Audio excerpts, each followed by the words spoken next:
guys, today we are reading Charlie and the Cheese Monster. As you can see, I loved this book when I was littler and I still love it now. So let's get right into this. Please consider subscribing. Thank you. This book belongs to me, but I didn't really write that. Charlie was bored, so he went to find his dad. "Daddy, can we build a rocket, please?" asked Charlie. "Why not?" said his dad. They made it out of old sled bits from a bicycle, cardboard boxes, plastic bottle, wire coat hangers, glue, and lots of sticky tape. Charlie's dad found a small motor, and it pressed a button, and it sounded like a rocket was gonna take off. They painted the rocket and went inside for dinner. Just before bedtime, the paint was dry, so Charlie and his dad carried the rocket up to Charlie's bedroom. I just don't know if you can see that. So where were we? Charlie's bedroom. Charlie and his dad made a spaceman's helmet. Charlie wore his spaceman pajamas and sat with the rocket for his bedtime story. Then Charlie's parents tucked him into bed and kissed him goodnight. Charlie went to sleep. A breeze is coming up in through the window. Woke up Charlie. He looked outside and saw stars, the moon, shiny skies. Charlie's rocket danced in the moonlight. He put his helmet on. 5, 4, 3, 2, 1. Blast off. Charlie pressed the button, the motor. The noise started, then grew louder, and the rocket began to move. 5, 4, 3, 2, 1. It shot straight out the open window. Whoosh! The rocket shuddered up, flew high over the three, kept going. Charlie saw down into his garden, and he could shut his eyes and held tight for a minute. Then he opened them. The rocket was risen higher. All Charlie could see was a green ball that he knew was planet Earth. He was a bit scared, but mostly curious, so he kept looking. Earth grew smaller and smaller.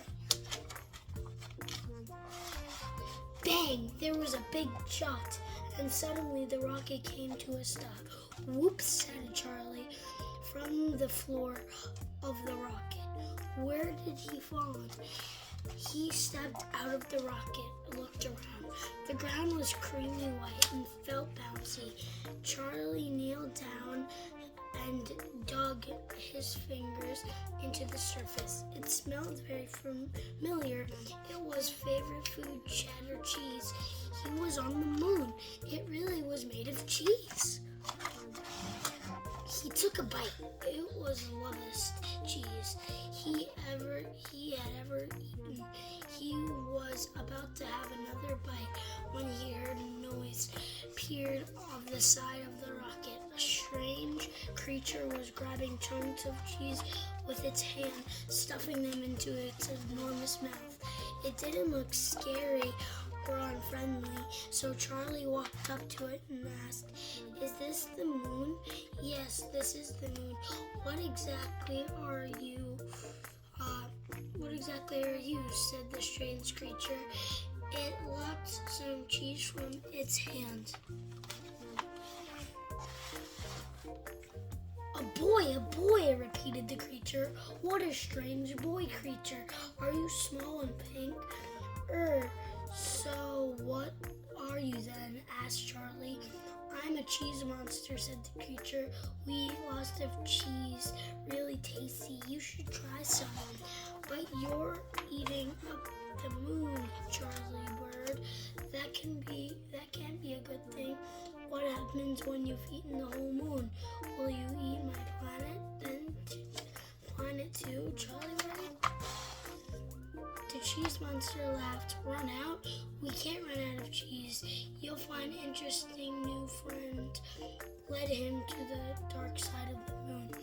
Charlie couldn't believe his biggest cow he had ever seen, which was being milked by the two cheese monsters. "This Millie, our cow, we milk her to make cheese," said the cheese monster. "Let me explain the cycle of the moon's cheese to you.